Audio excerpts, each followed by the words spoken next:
4 PM news network में दोस्तों आपका स्वागत है। मैं हूं आपके साथ राशिद ज़हीर। पूरी दुनिया इस बात की इंतज़ार करती है कि उत्तर प्रदेश हो, मध्य प्रदेश हो, यहाँ पर किस प्रकार से MOUs साइन होते हैं, कितना इन्वेस्टमेंट आया है। पता चलता नहीं है लेकिन हंगामे ज़रूर होते हैं। आपको मालूम है वर्ल्ड इकोनॉमिक फोरम का दावोस में यानी कि स्विट्ज़रलैंड के पास, स्विट्ज़रलैंड के अंदर अधिवेशन चल रहा है। ट्रम्प साहब भी पहुँच चुके हैं, हमारे यहाँ से भी बहुत सारे लोग गए हैं। उनमें सबसे जो बड़ा नाम माना जा रहा है वो माना जा रहा है जनाब मन हमारे महाराष्ट्र के चीफ मिनिस्टर जो हैं देवेंद्र फडणवीस, उनका। और उन्होंने भी एक ऐसा भारी काम कर दिखाया है जिससे लग ये रहा है कि अब महाराष्ट्र की कायाकल्प हो जाएगी, उस महाराष्ट्र की जो ऑलरेडी ही एक ज़माने से पूरे भारत के अंदर राजस्व देने में बहुत आगे रहता है। लेकिन हुआ यह है दोस्तों, आपको मैं पूरी कहानी जब पढ़कर सुनाऊंगा और कुछ वीडियोस दिखाऊंगा तो आपको पता चलेगा कि आपको किस प्रकार से बहलाया जा रहा है, समझाया जा रहा है। एक MOU साइन किया गया है, उसमें महाराष्ट्र की तरक्की के अंदर 4 चांद लग जाएंगे। खबर देखें, ये CMO महाराष्ट्र के जो CM का ऑफिस है उन्होंने ही लिखा है, उन्होंने ही इसको ट्वीट किया है।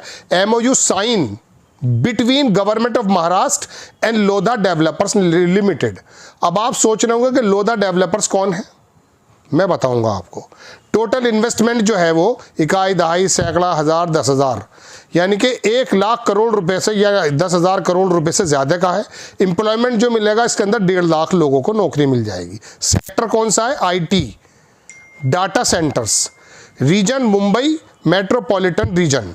CM देवेंद्र फडणवीस ने अभिषेक लोधा जो MD हैं और CEO हैं लोधा ग्रुप के, उनको विटनेस किया है और MOU साइन हो गए। अब आपको लग रहा होगा कितना अच्छा काम है भाई, दावोस में जाकर के ये काम कर रहे हैं। देखिए प्रदेश को किस प्रकार से आगे लेकर जाएंगे।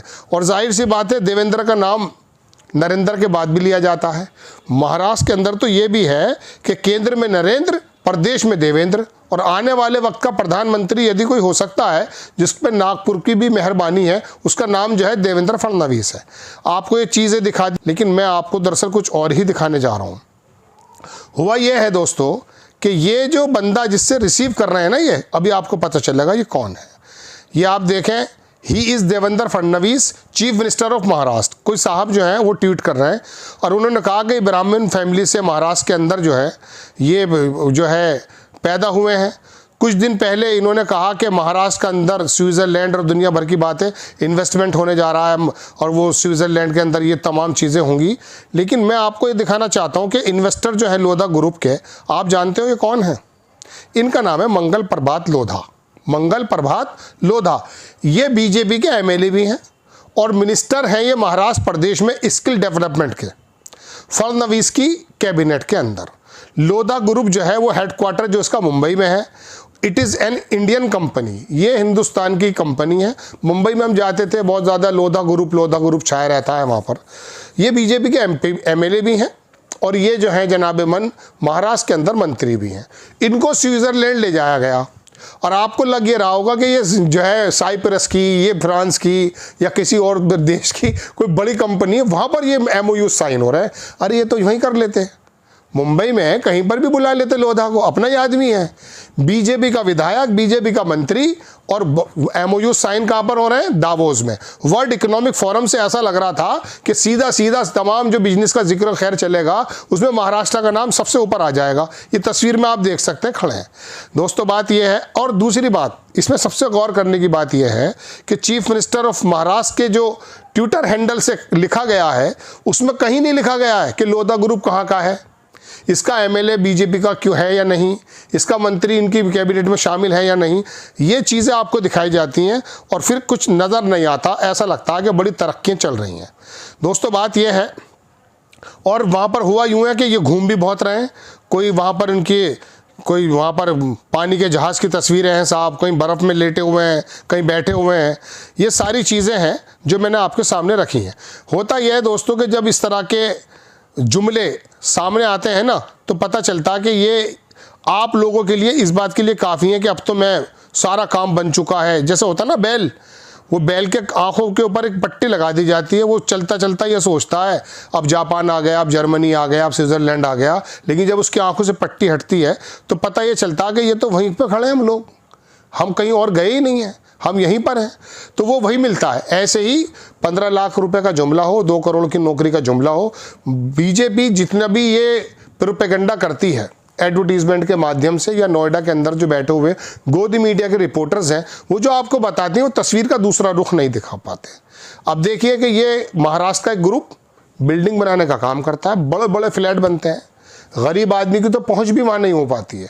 उनके साथ एक मुआहदा साइन होना था, वो मुंबई में भी हो सकता था, लेकिन दिखाया ये जा रहा है कि साहब हमने बाहर जा कर के एक बहुत बड़ा हमने कोई ऐसा काम कर दिखाया है कि जिससे आपको लगे कि हाँ भारतीय जनता पार्टी और मोदी के जो लोग हैं वो कुछ कर रहे हैं। अब देवेंद्र फडणवीस के बारे में मैं भी डिबेट में था, हमारे 4 PM पे डिबेट चल रही थी, उसके बारे में ये भी आने लगा था कि ये सबसे भावी जो कैंडिडेट है in future of the PM के जो है उसके पद के लिए सबसे शानदार जो है देवेंद्र फडणवीस का नाम आ रहा था। मैंने उस वक्त कहा भी कि महाराष्ट्र के बाहर बहुत ज़्यादा लोग जानते भी नहीं हैं, लेकिन इनको इस तरह से प्रोजेक्ट किया जा रहा है कि ये आने वाले वक्त में PM भी हो सकता है। दोस्तों ये तमाम कल ही मैं आपके सामने इसलिए खोलने हाजिर हुआ कि आपको अगर चीफ मिनिस्टर अपने ट्विटर हैंडल से यही लिख देते कि लोधा ग्रुप हमारे बीजेपी का MLA भी है, बीजेपी का मंत्री भी है, तो कोई दिक्कत की बात नहीं थी, होना चाहिए। लेकिन स्विट्जरलैंड जाते हो और नए नए काम करते हो और तमाम चीज़ें दिखाते हो, इससे पता ही चलता कि आपका होता तो कुछ और है, करते कुछ और है। मध्य प्रदेश के अंदर भी इसी तरह के दुनिया भर के तमाम बिजनेसमैन को इकट्ठा किया गया। उसकी रिपोर्ट मैंने कभी किसी 2-2.5 साल पहले बनाई थी। लाखों करोड़ रुपए का बताया गया, लेकिन जब जमीन पर देखा गया तो कुछ हासिल नहीं हुआ। ऐसे आपको याद होगा लखनऊ के अंदर भी योगी आदित्यनाथ ने पिछले अपने कार्यकाल के अंदर अंबानी अडानी सबको जोड़ दिया था, लेकिन पता ये चला कि उसके अंदर भी ऐसे ऐसे घोटाले हुए कि बाहर की यूनिवर्सिटी के अंदर इन्वेस्टमेंट किया जा रहा था और वो था उसमें कुछ भी नहीं। तो ये तमाम चीज़ें आपके सामने ज़रूरी हैं, और इस तरह की खबरें दरअसल नोएडा का जो गैंग है वो आपको दिखाता नहीं है। आपको खबर कैसी लगी अपनी राय कमेंट्स बॉक्स में ज़रूर दीजिएगा। चैनल को सब्सक्राइब कीजिएगा, शेयर कीजिएगा। नेक्स्ट टाइम मैं किसी खबर के साथ हाजिर होता हूँ। जय हिंद।